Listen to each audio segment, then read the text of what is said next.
Shalom, peuple de Dieu. Je vous salue dans le nom glorieux et puissant de notre Seigneur et Sauveur Jésus-Christ de Nazareth. Vous qui me suivez en ce moment, je suis votre humble serviteur, le pasteur Apocalypse, supporter d'un message de la part du Seigneur, l'Éternel, notre Dieu. Mais avant d'écouter le message, je voudrais commencer d'abord par la prière. Seigneur éternel, notre Dieu, nous bénissons ta présence en ce lieu, nous te rendons grâce. Toi qui commandes le ciel et la terre, toi qui es le créateur de ce monde, toi qui es le maître de l'univers. À toi la gloire, l'honneur, la puissance de notre Dieu. Père Saint, nous recommandons ce message entre tes saintes mains. Car la Bible nous déclare que toute écriture est inspirée de Dieu et utile pour enseigner, pour corriger, pour convaincre, pour instruire dans la justice, afin que l'homme de Dieu soit accompli à toute bonne œuvre. Que cela soit ainsi pour cette parole que je vais, Seigneur, libérer maintenant à ton peuple, au nom de Jésus-Christ de Nazareth. Merci Seigneur Jésus. Merci Seigneur. Bien-aimés, sans plus tarder, je commence d'abord à vous annoncer d'abord le thème. Le thème de mon message, il s'agit de la prise de conscience. C'est ça le thème. La prise de conscience, c'est-à-dire que après avoir réfléchi, raisonné, et on revient en son état normal, c'est ça la prise de conscience. Quand on est revenu à son état normal, quand on a compris qu'on n'était pas en bonne position, j'allais dire en anglais, je me suis dit, mais maintenant on est en bonne position. On a réfléchi, on a pensé, on était entré en lui-même, et puis on a remarqué que on n'était pas juste, et après la réflexion, on revient à son état normal. C'est là où on dit que la prise de conscience. Donc, il a fait une prise de conscience. Donc, il est revenu à son état normal. Voilà, c'est ça le thème du message. Beaucoup de gens ont perdu la voie normale. Beaucoup de gens ont perdu la direction. Beaucoup de gens sont aujourd'hui dans l'erreur.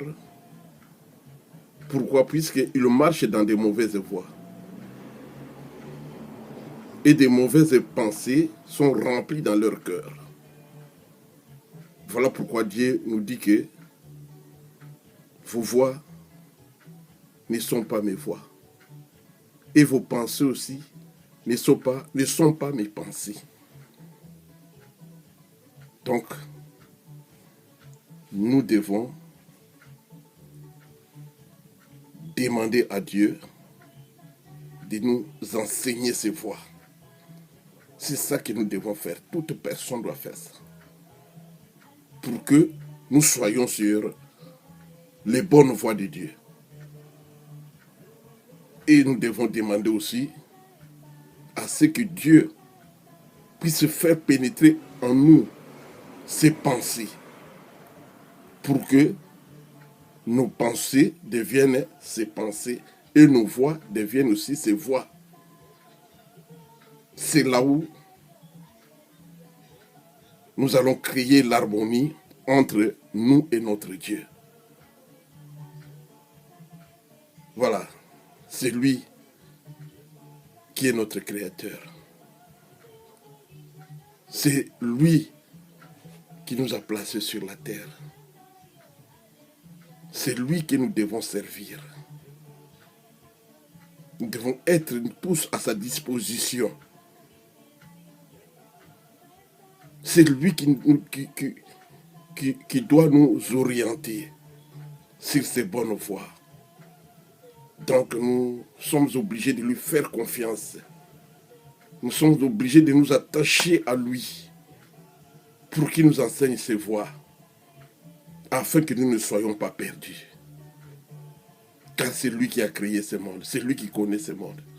C'est lui qui connaît tout ce qui se déroule dans ce monde. Les visibles et les invisibles.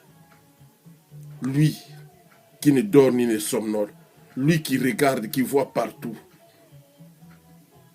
Lui qui nous connaît mieux que nous-mêmes. Abandonnons-nous entre les mains du Seigneur, bien-aimé. Ça, c'est le temps de réflexion. C'est le temps pour nous de réfléchir. Car depuis que nous sommes sur la terre, depuis la création de ce monde, on n'a jamais vu un événement pareil que toutes les nations qui sont sur la terre, toutes les nations qui sont sur la terre, sans exception, se mettent en garde-vous. Vous voyez comment nous étions tous confinés dans des maisons. Pourquoi? C'est puisque c'est la volonté de Dieu. Mais la Bible nous dit que tout concourt au bien de ceux qui aiment Dieu et de ceux qui sont appelés selon son dessein. Voilà. Sans plus tarder, nous allons passer par les Saintes Écritures en lisant le livre de Luc chapitre 11. Luc chapitre 15. Luc chapitre 15. Nous allons lire Luc chapitre 15, les versets 11 à 24. La prise de conscience. Je vais lire ça au nom de Jésus-Christ.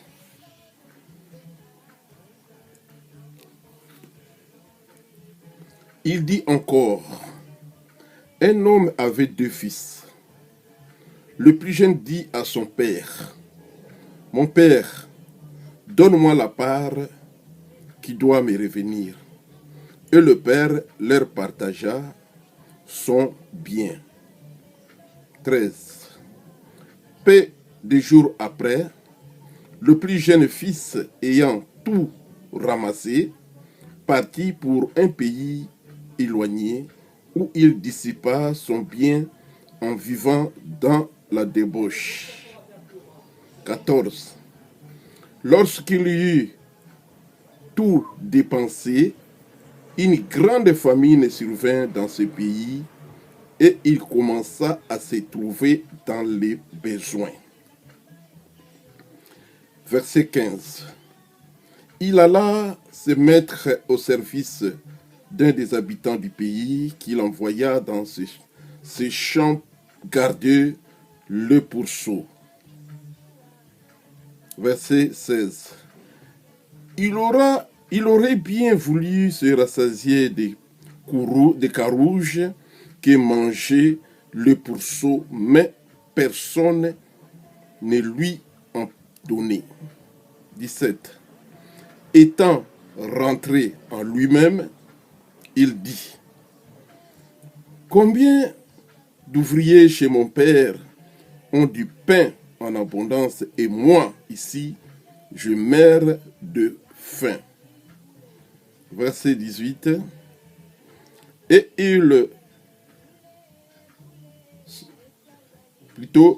verset 18, je me lèverai, j'irai vers mon père, et je lui dirai, mon père, j'ai péché contre le ciel et contre toi.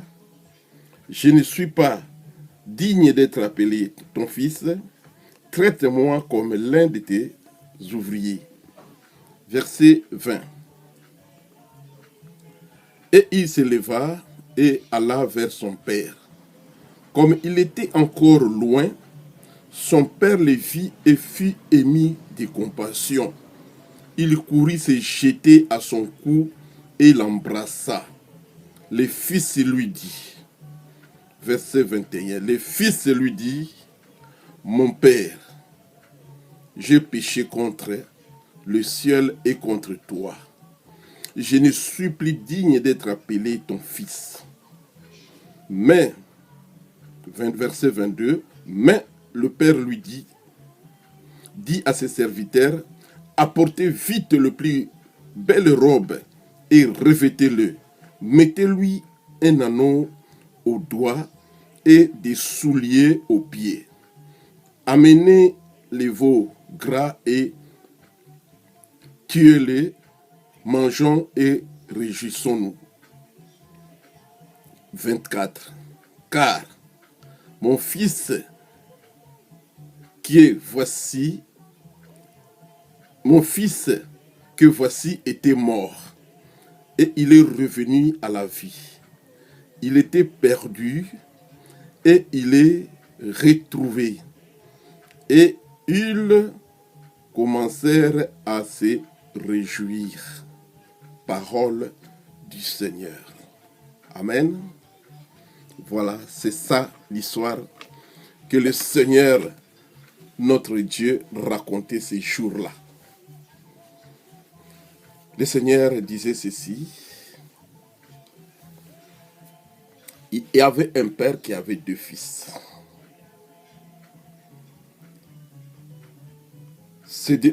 Parmi ces 2 fils, il y a eu le plus jeune qui avait besoin de la part de son héritage.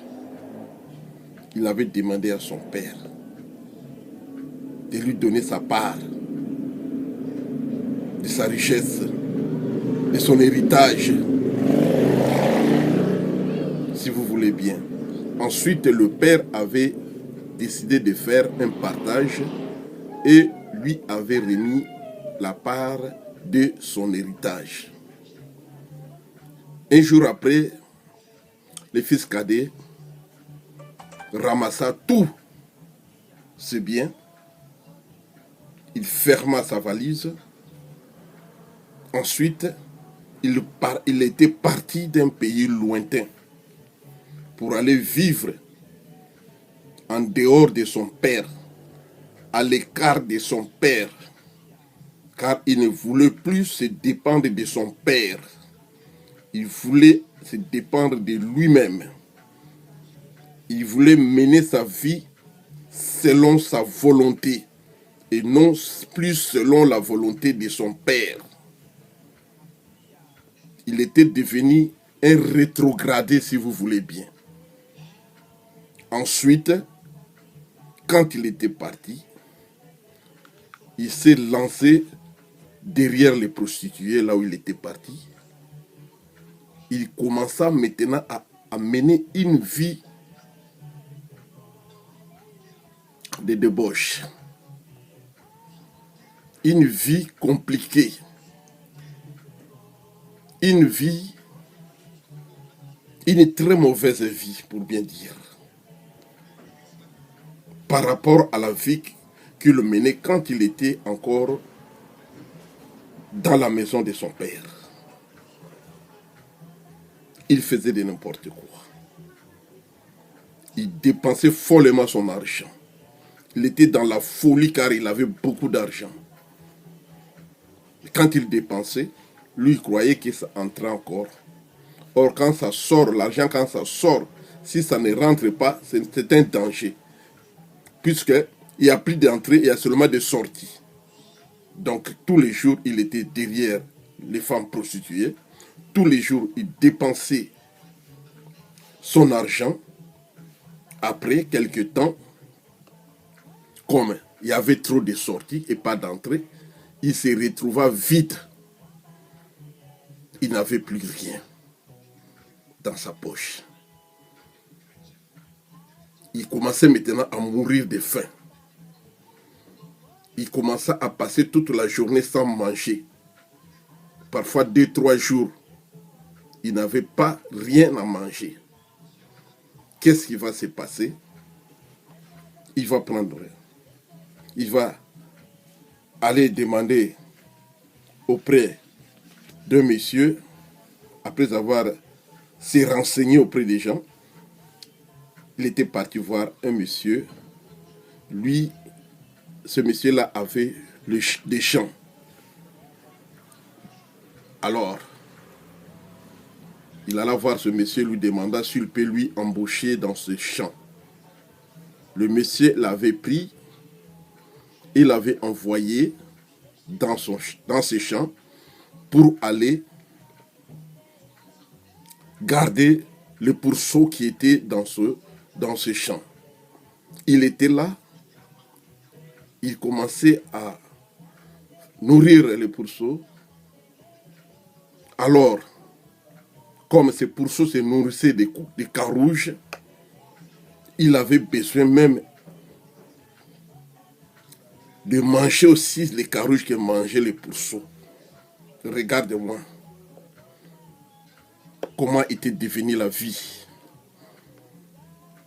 de ce jeune homme qui avait abandonné son père. Il commença à mener une vie très difficile, à tel point que personne aussi ne le permettait de manger les carouges, car c'était pour les pourceaux, ce n'était pas pour lui, ce n'était pas pour les travailleurs. Voilà.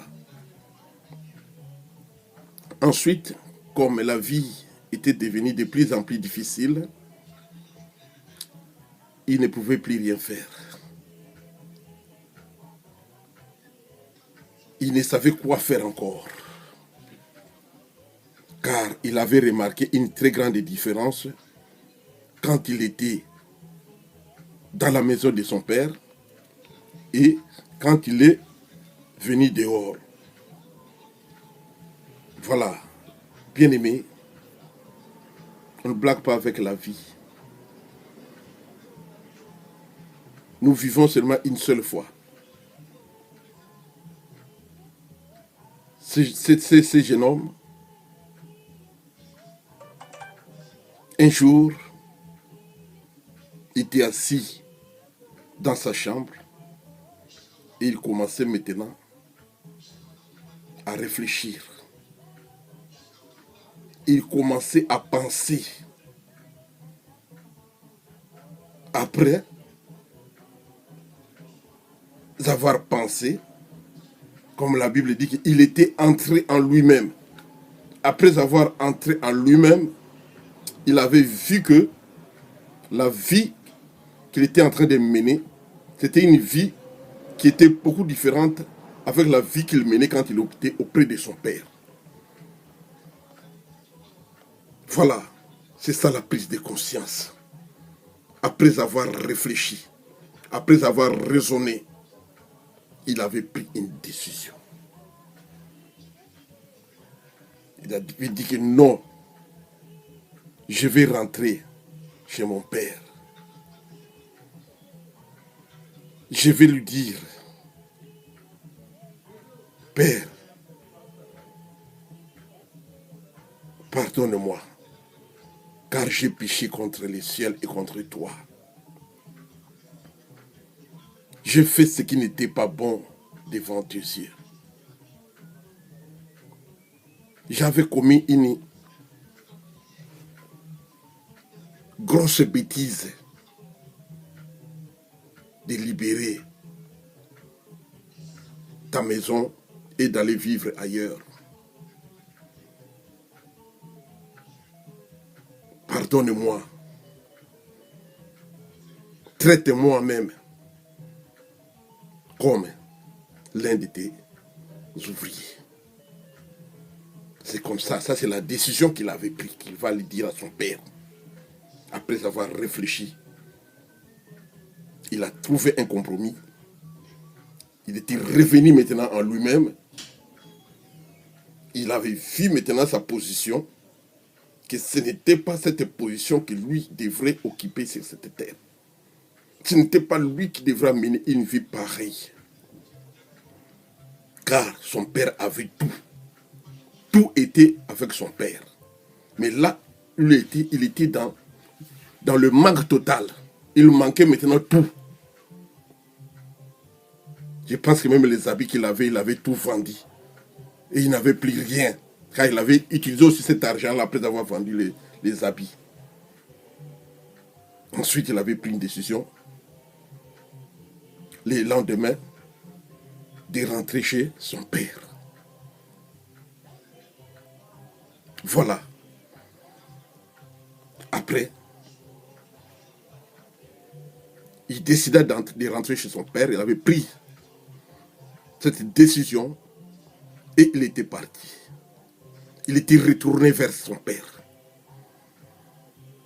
Et quand il venait, son père l'avait aperçu de loin. Et il alla vers son fils pour l'embrasser. Mais son fils lui dira, « Père, pardonnez-moi. Pardonnez-moi, Seigneur, mon Père. Car j'ai péché contre les cieux et contre toi. Je ne suis pas digne d'être appelé ton fils. Traite-moi comme l'un de tes ouvriers. » Mais qu'est-ce que le père avait fait après avoir embrassé son fils? Le père était ému de compassion de voir encore son fils à l'état où il était. Car ce n'était pas comme ça qu'il était parti. Donc le fils, certainement, il était devenu dégueulasse, débarbouillé. Et son père était ému de compassion de voir encore son fils à cet état. Et le père l'avait fait entrer dans la maison. Il avait appelé ses ouvriers et de leur dire que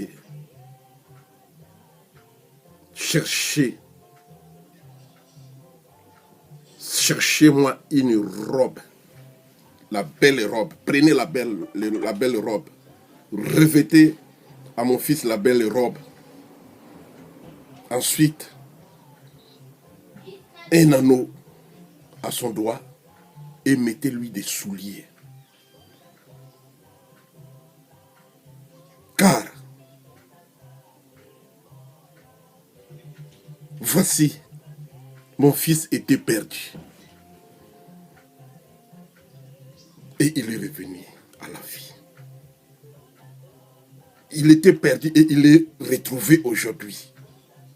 Il était mort et aujourd'hui il est revenu à la vie. Réjouissons-nous. Tu es un veau gras à l'honneur de mon fils. Et nous allons nous réjouir. Ensuite, c'était la fête. Voilà. Maintenant, bien-aimé, toi qui avais abandonné Dieu, toi qui étais parti servir le monde, les diables,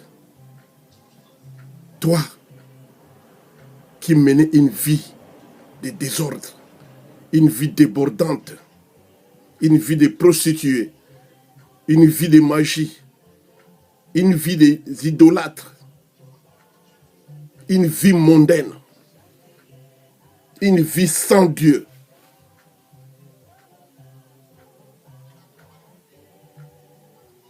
Toi qui étais perdu, regarde l'exemple de ces jeunes hommes.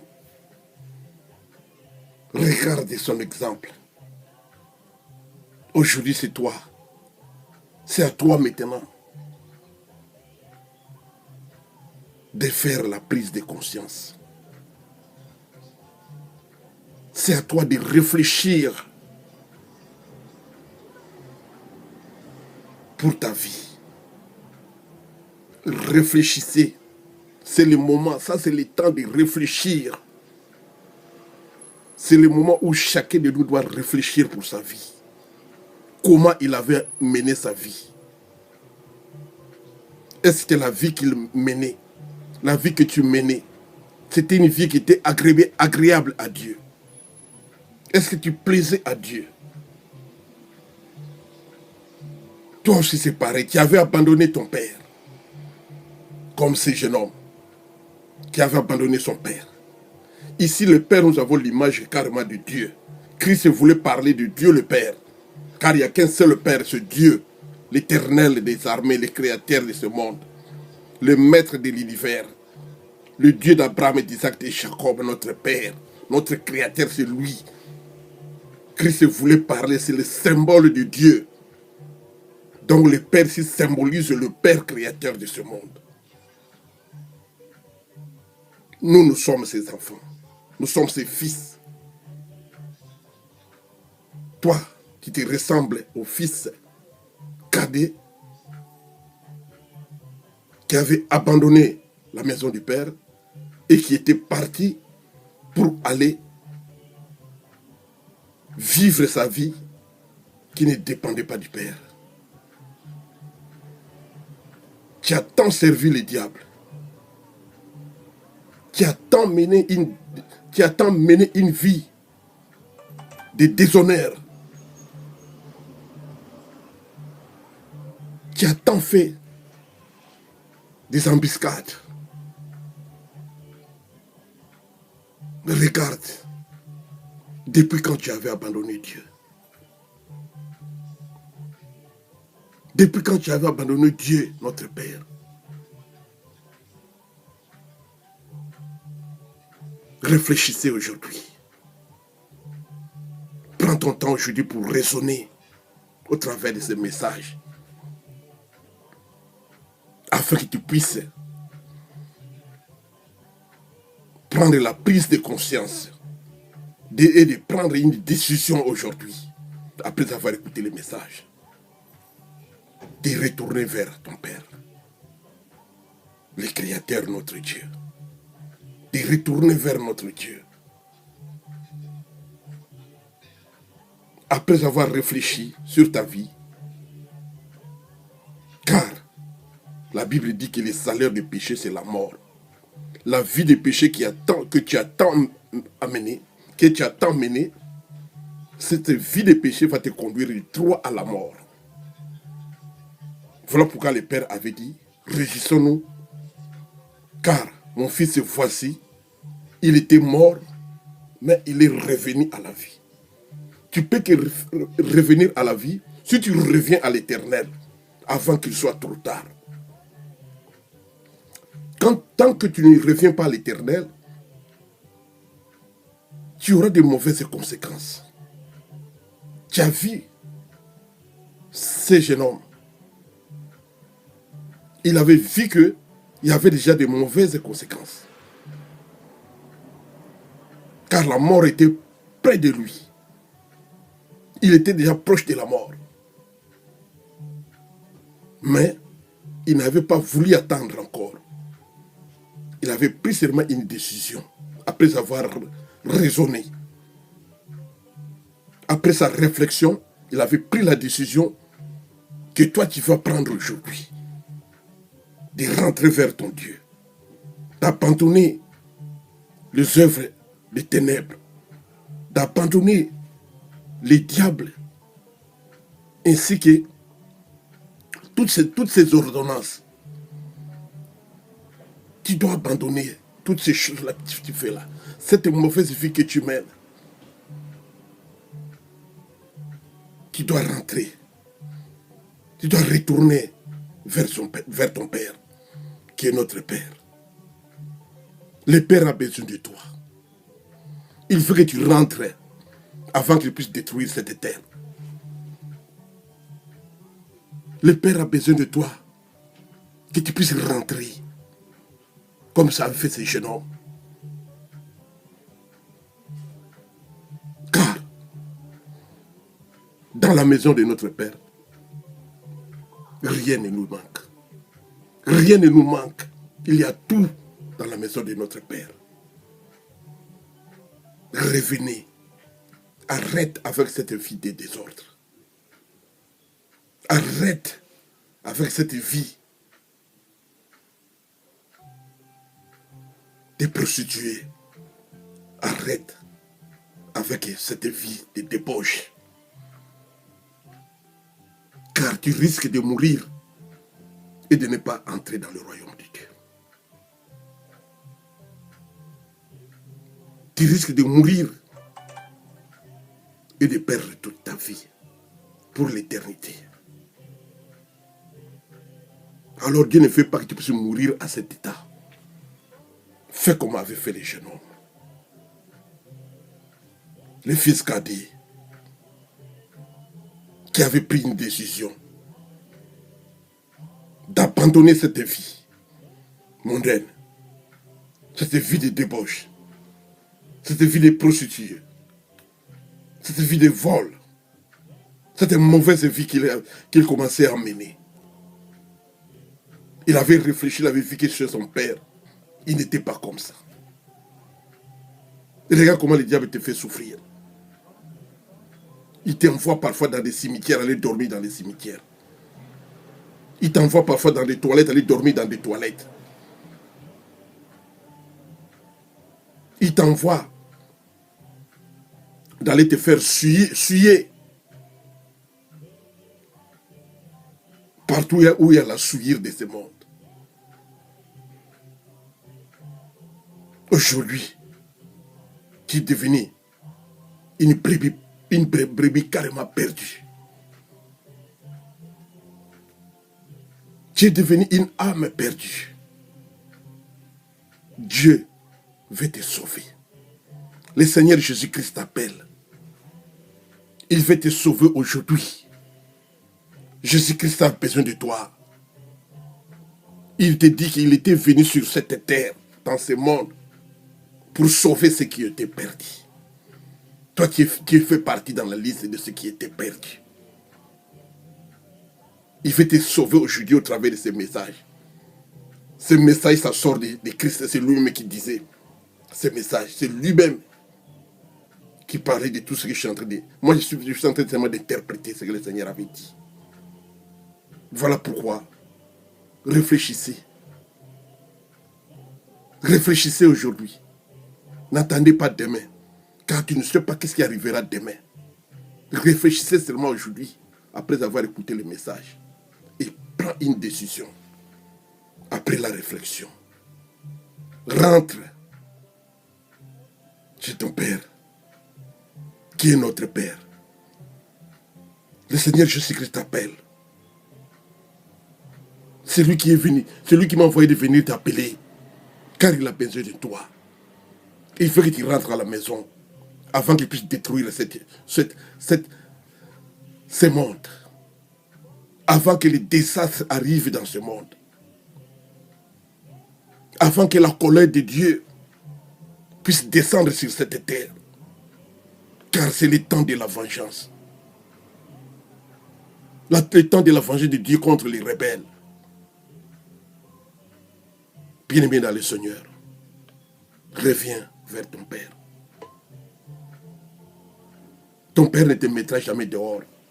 Tu as vu comment il avait accueilli cet enfant, ce fils qui était parti, ce fils aîné, ce fils cadet plutôt. Comment il l'avait acquis. Et quelle fête. Toi aussi quand tu vas revenir, je te dis que les anges dans le ciel seront très contents. Les anges seront dans la joie. Et il y aura une grande fête au ciel quand tu vas prendre cette décision comme cet enfant avait pris. Quand le fils cadet avait pris cette décision, il y avait la fête. C'est cette fête-là qui se prépare au ciel pour toi. Les anges préparent la fête. Les anges seront dans la joie au ciel. Quand tu vas prendre ta décision de retourner. Quand tu vas décider d'abandonner la magie. Quand tu vas décider d'abandonner la prostitution. Quand tu vas décider d'abandonner la débauche. Quand tu vas décider d'abandonner la vie de ce monde. Quand tu vas décider de retourner vers ton Père, le Créateur. Le Seigneur Jésus-Christ qui t'appelle. Tu seras dans la joie. Le Père ne te mettra pas dehors, malgré tout ce que tu avais fait. Regarde ce jeune homme, malgré tout ce qu'il avait fait, malgré toutes les dépenses qu'il avait fait, car il avait gaspillé l'héritage de son père. Mais le père même était ému ce jour-là. Il était ému de compassion de le voir encore. Il était dans la joie de recevoir son fils, en disant que voici mon fils qui était perdu et il est revenu à la vie. Mon fils qui était mort et il est revenu à la vie. Mon fils qui était perdu et il est aujourd'hui sauvé. C'est comme ça que je voudrais dire. Toi aussi, tu es perdu. Tu as envie d'être sauvé. Tu as besoin de la vie éternelle. Tu as besoin d'un sauveur. Tu as besoin d'un Seigneur. Celui qui t'appelle ce Seigneur et Sauveur, Jésus-Christ de Nazareth. C'est lui qui veut te sauver avant qu'il soit trop tard. Avant que des grands événements qui arrivent commencent à se manifester sur cette terre. Il y a des mauvais traitements qui arrivent sur cette terre. Il y a la colère de Dieu et sa vengeance qui va se manifester, qui va s'éclater sur la terre contre tous ceux qui se rebellent contre lui. Dieu ne fait pas que tu puisses faire partie de ce groupe de gens, de ce genre de gens. Voilà pourquoi aujourd'hui, il veut te sauver. Il m'a envoyé pour venir te faire sortir dans le feu éternel là où tu es. Afin que je puisse t'amener vers le Seigneur Jésus-Christ. C'est lui qui a besoin de toi. N'endurcis pas ton cœur après avoir écouté l'appel de Dieu. Car c'est pour ton bonheur. Il veut sauver ton âme. Aujourd'hui, vous avez entendu sa voix. N'endurcissez pas votre cœur, car peut-être demain, vous n'aurez plus le temps d'entendre encore sa voix. Prends une décision. Abandonne la sorcellerie. Abandonne les mauvaises œuvres. Abandonne les œuvres démoniaques. Abandonne les serpents et ses œuvres. Abandonne tous ces démons-là que tu utilisais. Abandonne-les. Car ce sont des rebelles. Ce sont des ennemis de Dieu. Dieu va les détruire à bientôt. Ils savent leur sort. Mais toi, tu ne connais pas ton sort. C'est ça, regarde comment tu es malheureux. Car tu suis un voleur. Quand tu suis un voleur, quand on va arrêter ce voleur, toi aussi tu seras arrêté. C'est comme ça que ça se passe. Quand tu suis un brigand, quand tu suis un assassin, quand on va arrêter cet assassin-là, toi aussi tu seras arrêté. Voilà pourquoi je dis, quand tu suis le diable, le jour où on va l'arrêter et le jeter dans le feu, toi aussi on va t'arrêter et te jeter dans le feu. Voilà. Le monde est arrivé à sa fin. Ne perdez plus encore le temps avec ces chars de vie-là qui ne te portera rien. Qui ne te portera que des désastres. Qui te portera des pleurs, des grincements de dents un jour. Car il serait maintenant impossible de te sauver. Ça, c'est le moment où il y a encore la possibilité de te sauver. Voilà pourquoi le Seigneur veut te sauver. Car après, ça sera difficile. Ça sera difficile encore pour te sauver. Ça sera difficile. Sauve-toi, bien-aimé. Prends une décision. Quitte le monde des ténèbres Viens dans notre monde des lumières. Là où Christ Jésus nous éclaire. Abandonne le diable et ses œuvres. Ça, ce n'est plus le temps de servir le diable. C'est le temps de servir notre Dieu. C'est le temps de servir celui qui t'avait crié. Reviens, le Seigneur t'appelle. Car, si tu insistes seulement là-bas, un jour tu diras que... Et pourtant, il y avait les pasteurs apôcriphes qui parlaient un jour. Je les suivais quand ils parlaient. Ils s'adressaient à moi et pourtant. Mais je n'avais pas compris qu'ils s'adressaient à moi. J'avais un Dieu sur mon cœur. Regarde là où je me trouve aujourd'hui. Je suis devenu malheureux dans un feu ardent. Car plus personne ne peut me sauver encore. Profitez quand il est encore temps. N'attendez pas demain. Prends seulement une décision aujourd'hui. Je dis bien car tu ne sais pas ce qui arrivera demain. Nous sommes ici sur la terre. On ne sait même pas quand le Seigneur viendra nous chercher. Il peut venir nous chercher même cette nuit. Même le lendemain matin. À n'importe quelle heure, il peut venir nous chercher. Voilà pourquoi il nous demande. Il nous demande de chercher ces brebis qui sont perdues. Nous sommes à la recherche de toutes les brebis de Christ qui sont perdues. Toi aussi, tu fais partie des brebis de Christ qui sont perdues. Voilà pourquoi le Seigneur m'a envoyé vers toi. De te porter ce message. Toi qui se ressemble à ce jeune homme, le fils cadet, qui avait abandonné son père. Toi aussi, tu avais abandonné Dieu, ton père, ton créateur. Aujourd'hui, Dieu veut que tu puisses rentrer. Car à bientôt, il va fermer la maison. Quand il va fermer la maison, c'est pour qu'il puisse manifester sa colère ici, sur cette terre. Cette terre va vivre la colère de Dieu à bientôt. Voilà. Je pense que tu as compris. Tu as compris le message. C'est le moment pour toi de porter la belle robe comme avait porté le jeune homme là. Ces robes du salut. Ces robes de sainteté. La robe, cette robe du salut, cette robe de la sainteté. C'est le moment pour toi de venir porter ta robe. Le Père t'attend pour qu'il puisse te revêtir de cette robe qui est le vêtement du salut. Cette robe qui va faire à ce que tu sois déjà justifié par le Père. Car c'est le Père qui justifie. Tu ne peux pas te justifier de toi-même. Le Père a besoin de te justifier.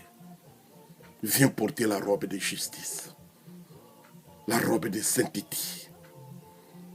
L'anneau de réconciliation. Car il y avait encore l'anneau de réconciliation que le Père avait ordonné qu'on mette au doigt des fils cadets. Toi aussi, le Père veut te mettre l'anneau de réconciliation. Pour dire que tu es réconcilié avec le Père, car tu es rentré. Voilà. Ensuite, il y avait des sandales. Les sandales qui vont assurer ta protection partout où tu vas marcher. C'est ces sandales-là. C'est ça qui va te faire à ce que toi aussi puisses commencer à prêcher la bonne nouvelle. À porter cette bonne nouvelle aux autres. À porter l'évangile de Christ. Et à le distribuer aussi aux autres. À ne plus rentrer encore dans la vie. Dans ce qui est l'ancienne vie. À abandonner cette ancienne vie. Et à reprendre une nouvelle vie en Christ. C'est ça, ce que Dieu veut que tu sois. Je pense que tu as compris le message. Que le Seigneur te fortifie. Je ne manquerai pas de prier aussi pour toi, pour que tu puisses avoir le courage et la force de prendre cette décision. De changer ton avis. De venir vers le Seigneur Jésus-Christ. Et de lui recevoir aussi comme ton Seigneur et Sauveur. Afin que tu sois sauvé. Dès maintenant, que tu sois déjà sauvé. Car le Seigneur t'aime beaucoup. Il veut te sauver. Voilà pourquoi il a envoyé son serviteur pour venir te transmettre ce message. Reçois ça de tout ton cœur. Je vais prier. Seigneur éternel, merci Seigneur. Merci Père. Je vais prier pour toi, bien-aimé. Je vais prier pour toi. Mets-toi à genoux. Mets-toi à genoux là où tu es. Si tu ne peux pas te mettre à genoux, reste même debout. Je vais prier pour toi. Car le Seigneur a besoin de toi. Seigneur éternel, Père, je recommande mon frère, ma soeur, qui a écouté cette parole entre tes saintes mains. Car il servait le diable. Il avait abandonné ta maison.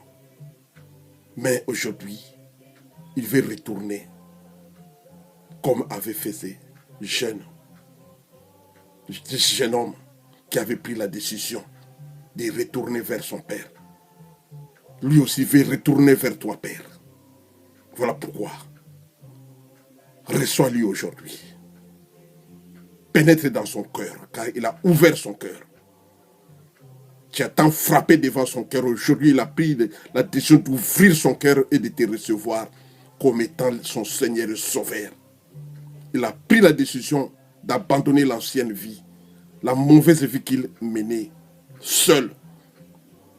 Il veut dépendre maintenant de toi, Père. Voilà pourquoi je le recommande entre tes saintes mains. Pardonne tout ce qu'il faisait. Reçois-lui dans ta maison. Reçois-lui, Seigneur de gloire. Descends sur lui, Seigneur de gloire, le pardon. Accorde-lui ta grâce et faveur. Bien-aimé dans le Seigneur t'a pardonné. Le Seigneur t'a pardonné. Reçois maintenant le salut qui vient de Jésus-Christ de Nazareth. Reçois la justification qui vient du Père, notre Seigneur et Sauveur. Tu es justifié à partir d'aujourd'hui que tu as pris ta décision. Et le salut de Dieu est à ta disposition. Au nom glorieux et puissant de notre Seigneur et Sauveur Jésus-Christ de Nazareth. Ne retourne plus encore dans cette vie. Ne retourne pas plus derrière, mais va devant. Le Seigneur est avec toi. Tu es béni à partir de maintenant au nom de Christ Jésus. Merci Seigneur. Merci Père. Merci Seigneur. Merci. Lève-toi. Lève-toi et marche. Dieu est devant toi. Le Saint-Esprit va faire de toi une âme sauvée. Et c'est lui qui va te transformer. Je vais prier pour toi qui es malade rapidement.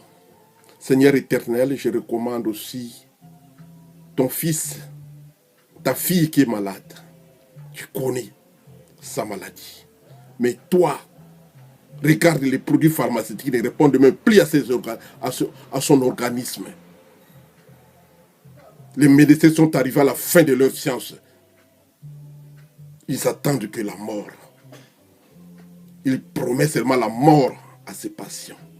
Mais toi, qui as la guérison de toutes les maladies, toi qui détiens la guérison de toutes les maladies et les infirmités qui se trouvent ici sur la terre, je proclame la guérison miracle dans le corps de ton fils. Je proclame la guérison miracle dans le corps, Seigneur de gloire, de ta fille. Je proclame la guérison miracle au nom glorieux et puissant de notre Seigneur Sauveur Jésus-Christ de Nazareth. Sois guéri dans le nom de Christ et Jésus. Reçois les maîtresses de Christ.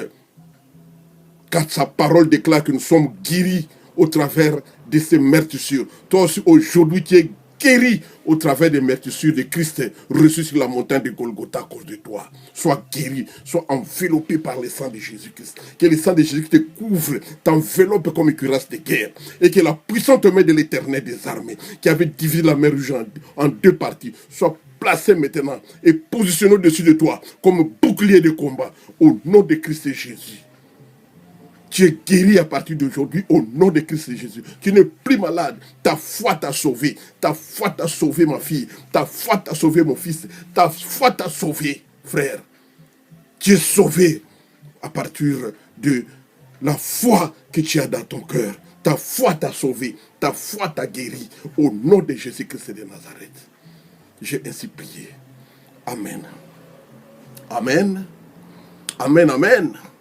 Que le Seigneur vous bénisse. Je suis arrivé à la fin de mon message.